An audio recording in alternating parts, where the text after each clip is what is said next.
Khalifa maa ngi nuyu Aminata ak mbokki téléspectateurs yëpp effectivement remarque bu ñu def la Sénégal yëpp ñun ñoo ko def et lu ñu war a constater la lu ñu war a wax la pour nit ñi xam démarche bi nga xam ne ci la gouvernement bi nekk pour yombal nit ñi seen dund parce que jamono ji boo demee ci kaw gi parce que dund monde rural daf ñu intéressé bu baax.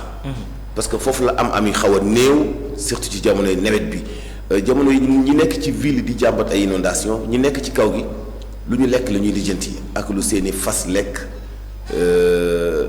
ba tax na dañ ci doon dund jafe-jafe yu metti daa nga gis benn borom kër bu xëy yeewuwaale as tuut si mu yeewuwaale moom li muy préféré utal ci ay fasam lu ñu lekk mu soog a daw tàqale ji lu ay njabootam lekk parce que fas yooyu ñoo koy bayal lu mu mën a récolter ëllëg pour mën a dund bu dal moom ak njabootam saaku ngooñ da doon dem ba 10 000 francs ci kaw gi 10 000 francs benn saaku ngooñ.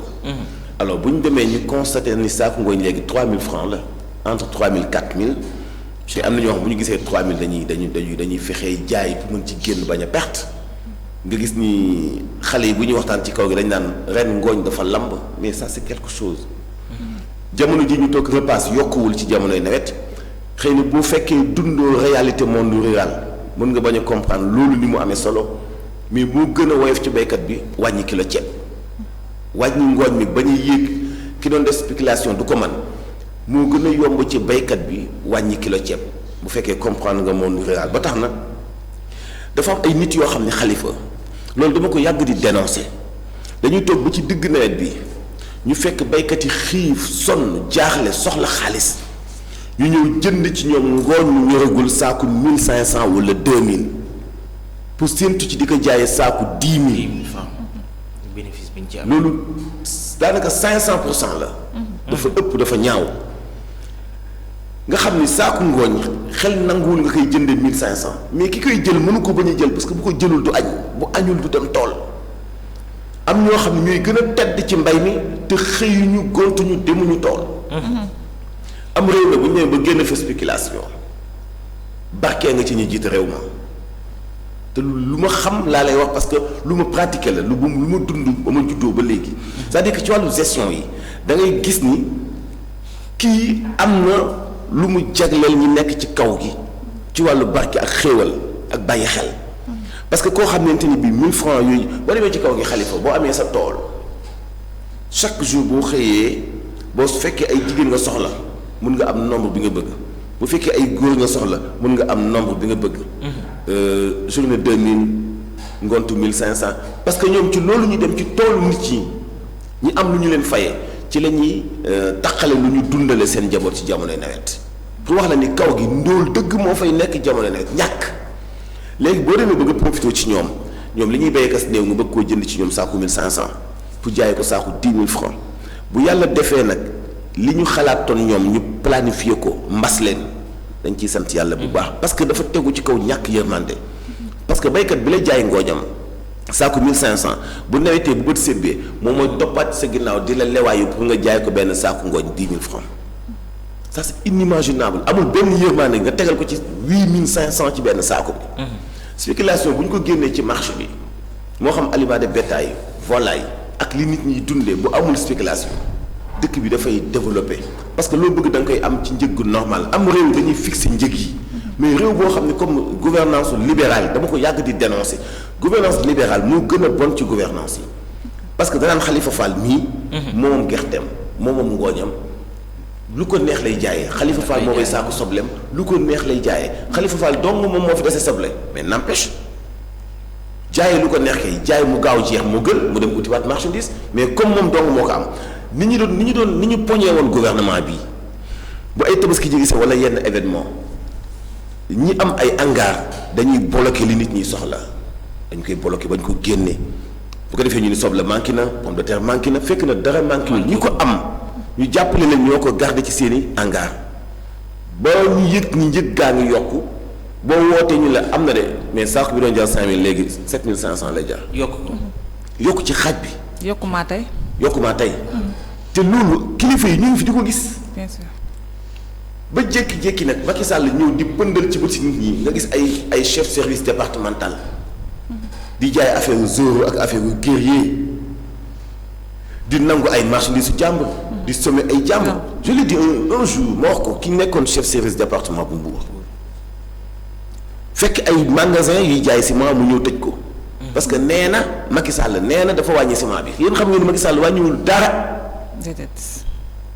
buy wàññeeku du am spéculation buy wàññeeku am bon pour jaay ciment du jafe laajal ñi am bon laajal ñi jënd ciment di ko jaay prix en gros laajal lu leen neex la ñuy doxalee nga ñëw tëj magasin wu jàmbur boo xam ne ay millions moo ci nekk mu ñëw taxawal benn camion nga xam ne ay 50 millions la ci def wax ko jaayaat génne bénéfice am di mu utiwaat marchandise nga ñëw tëj ko xam nga ñaata conséquences ngay créer ki moom marchandise am du jaay maçon bi du liggéey ki moom chantier bi day taxaw ki doon def manœuvre pour am 3 millions ñu ko fay mu dem dundale ci njabootam du xëy yow dong ci sa laafam bopp nga toog sol sa laafam yaa rek wala gi ci ay naxaatee Macky Sall fan la ciment wàññeekoo ciment bu ñu yeggee ci mu wàññeeku daañu ko yëkk te daañu ko xam boo tollee ci tabax di nga xam ni ciment wàññeeku na wala wàññeekuwul ak fu mu mën di yegg tey Macky Sall ci 55 000 la ko fekkoon da koo yokk ba mu paase yokk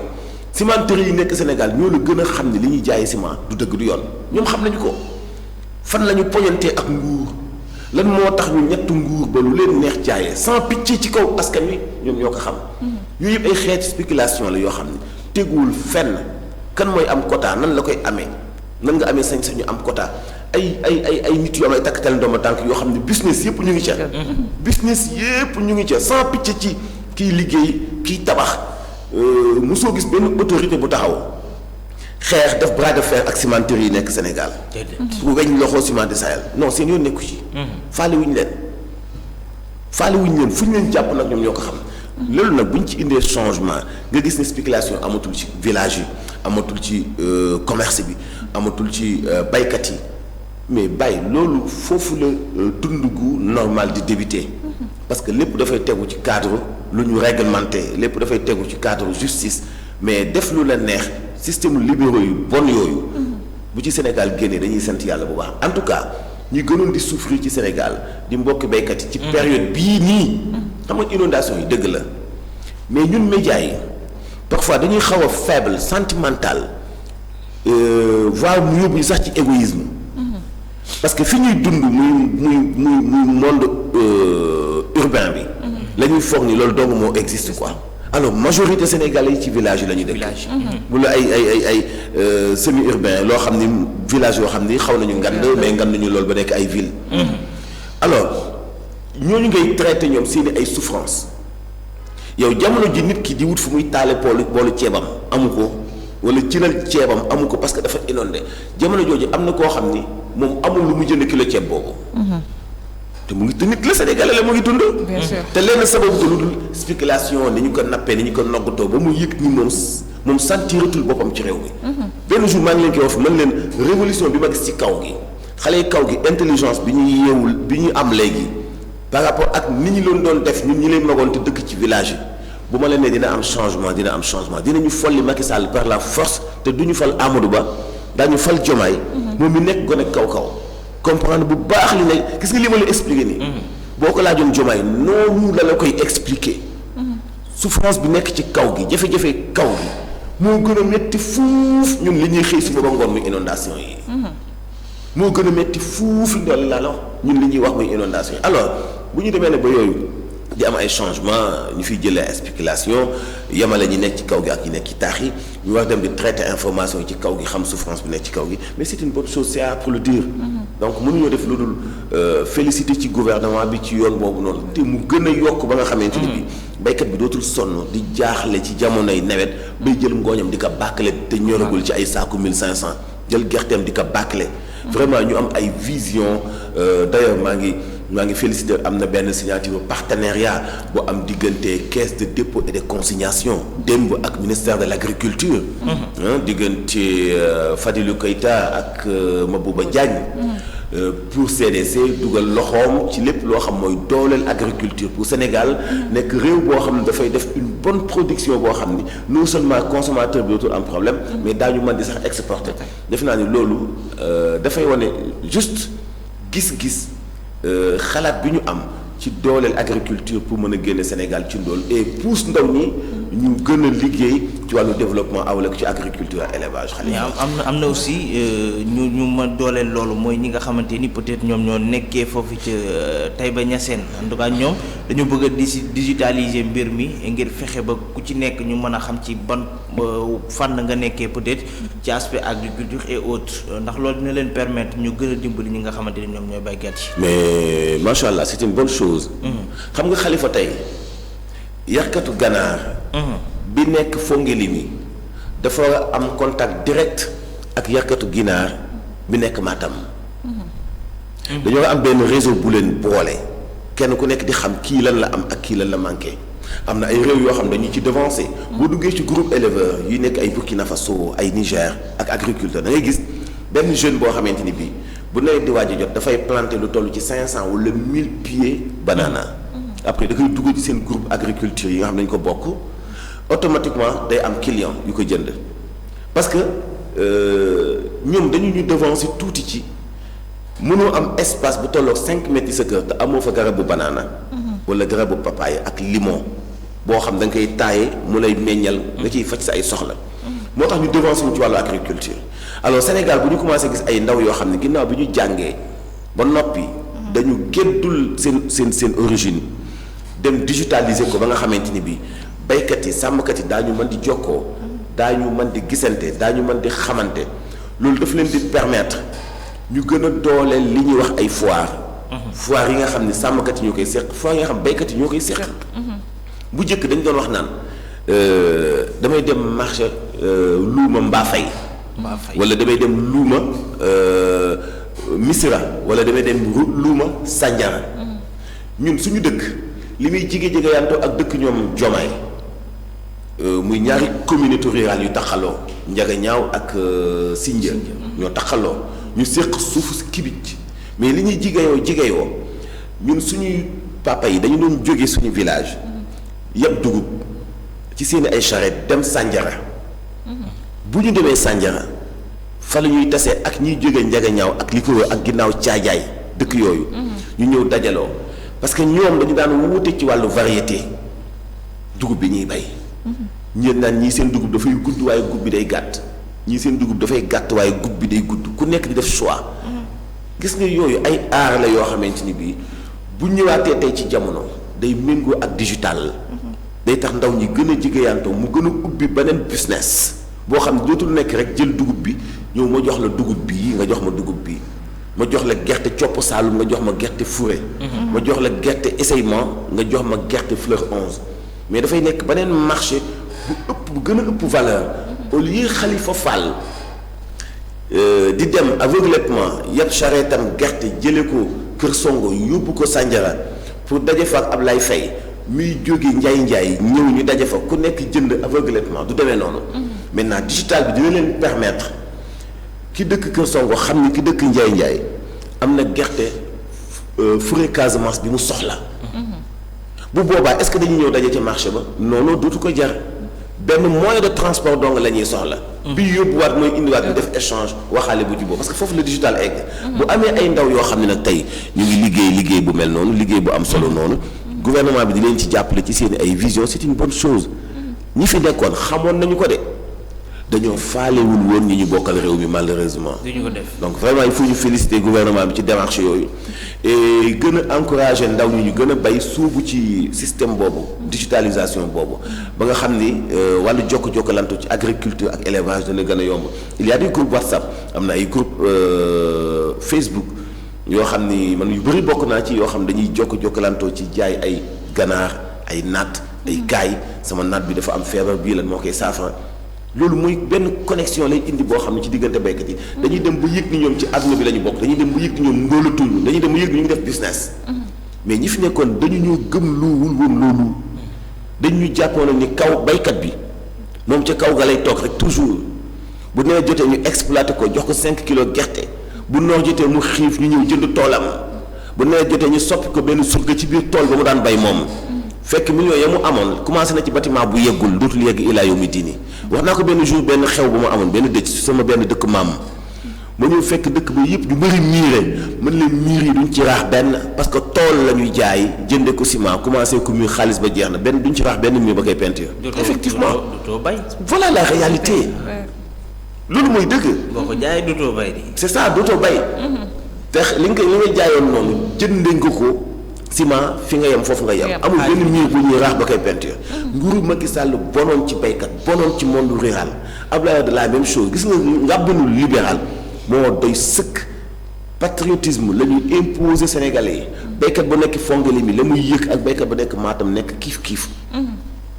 fu ñu dellu soit système mu mag ñi mu méngoo ak jamono moo tax initiative ndaw yooyu lu mat a dooleel la lu mat a jàppale la parce que avantage bi Khalifa même système la Éthiopie développé tey Éthiopie bokk na ci réew yi ëpp wàllu industrie ci Afrique. et pourtant Éthiopie moo nekkoon réew bi gën a ñàkk Afrique. mais tey moo ëpp ay chef d'entreprise ci Afrique. moo ëpp ay milliardaires ci Afrique même Nigéria Éthiopie moo ko ëpp ay chef d'entreprise. lan moo ko sabab Khalifa Fall day bay gerte moom bay doo nga lay def. man damay def transformation mami day def transformation donc ñun dañuy xëccoo gerte Khalifa Fall xanaa kon Khalifa njëg gu baax lay jaayee. mami bu jëndee gerte Khalifa ma jënd gerte Khalifa mami moom tiga dégga lay defar man gâteau lay defar. du mës a nekk sama concurrent alors ñun ñëpp ñu ngi ci quartier bi léegi ñu fexe ba nga xam ni dañuy labelliser les produits des quartiers. Khalifa Fall miy jaay gâteau gerte.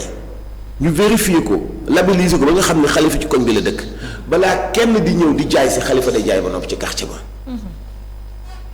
moo xam ci côté café tey dañuy wax café Côte d'Ivoire mais café yuy jógee Éthiopie moo gën a neex foofu yu jógee Côte d'Ivoire.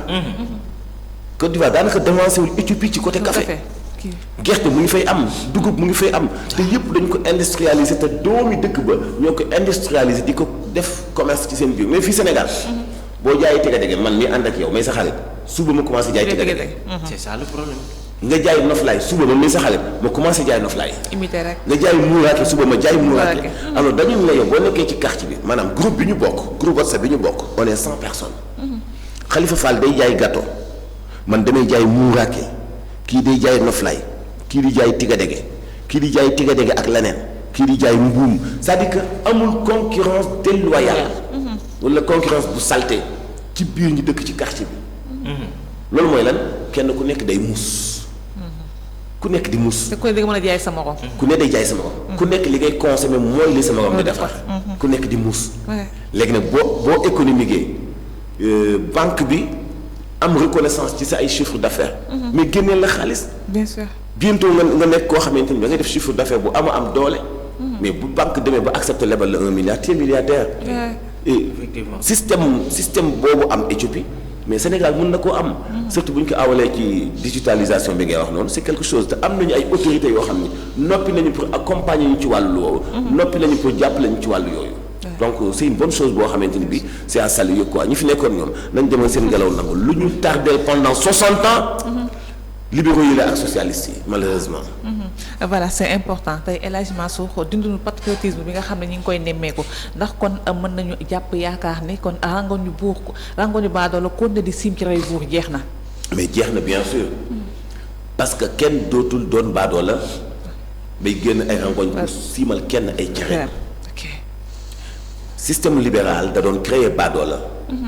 da doon créer buur bu doonoon baadoola boobu mu gën a bon. buur bu doonoon. baadoo la. léewal ni buur bu doonoon baadoo la.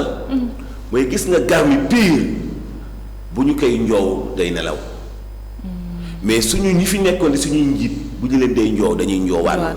xam nga loolu mooy lan. da ngay yokk poids ci njoowaan bi te du yëg bànneex. te ki lay njoow day sonn. parce que ay baadoo la ñu woon. baatu arrogance sax boo ko déggee ci nit xamal ni ki ñu koy taxé. judduwul ci teraanga. judduwul biiram fees. loolu moo dal suñu gouvernement yi nga xam ñoom ñoo ñu jiitu woon. donc te ngooñu baadoo la di siim cere yi buur. loolu ba mu waree dakk dafa yàgg. alors ñi fi nekkoon foog nañu loolu moo continuer alors système bi ñuy dunde tey patriotisme bu ñu ci continuer dëkk bi moo dootul am baadoo la ay garmi dong lay am. moo dootul am ñuy waxante lu ñëw ay garmi dong lay am. moo dootul am ku ndóol kuy tàllal loxo ay garmi dong lay am. am na ñoo xam bala ñu kontaan bala ñu xam nga bu ñu demee ci réew ba ni Khalifa Fall bu amee soxla ñëw ci man bu wax si ma soxla moo ko fajal discrètement ndax fi ma nekkee ci wàllu teraanga bi ma sama réew jox man sama gis-gis bi ma am mooy enregistrer Khalifa Fall wala ñu filmer Khalifa Fall pour ëllëg bu ma Khalifa Fall attaqué ci wàllu politique ma génneel ko ay vidéo wala ay audio démbam nga xam ni réew mi ñi ko jiite woon gar mi amu ci woon. yaa ko waxoon wala yaa ko defoon. yaa ko waxoon wala yaa ko defoon. te ñi ñu jiite woon ci étape boobu la ñu mujjoon dem ba yóbbu fa askan wa. amul woon dundinu gar mi. ci wàllu gestion ci wàllu ngàbbin te pourtant li ñu jàpp ni moo tax ñu doon ay buur mooy suñu moomeel gi ñu leen dénk ñun ñoo ko moom ñun Sénégal. bien sûr. dem ba xejj ci ba boo waxee ñu jàpp la maa ngi dégg Aminata Touré di ci wax lu am solo. nee na Macky Sall li wax gi mu njëkk a wax Sénégal. le fait nga nekk président de la République xam suñu secret d'état. xam suñu secret militaire. xam suñu secret diplomatie xam suñu lépp. xam fu am pétrole. xam suuf su nangu ci agriculture. xam suuf su nangu élevage. nga am cartographie Sénégal. ba noppi nga dem di liggéeyal France. nee na loolu mooy trahison bi gën a mag bi ñu Macky Sall def. xel mënu koo nangu sax. waaw loolu et puis nee na mu ngi koy soog a gis ci histoire politique ci àdduna bi partout dans le monde Macky Sall li mu def ça n'a jamais existé ci àdduna. yow nga nekk président ci am réew xam suñu lépp suñu cartographie politique.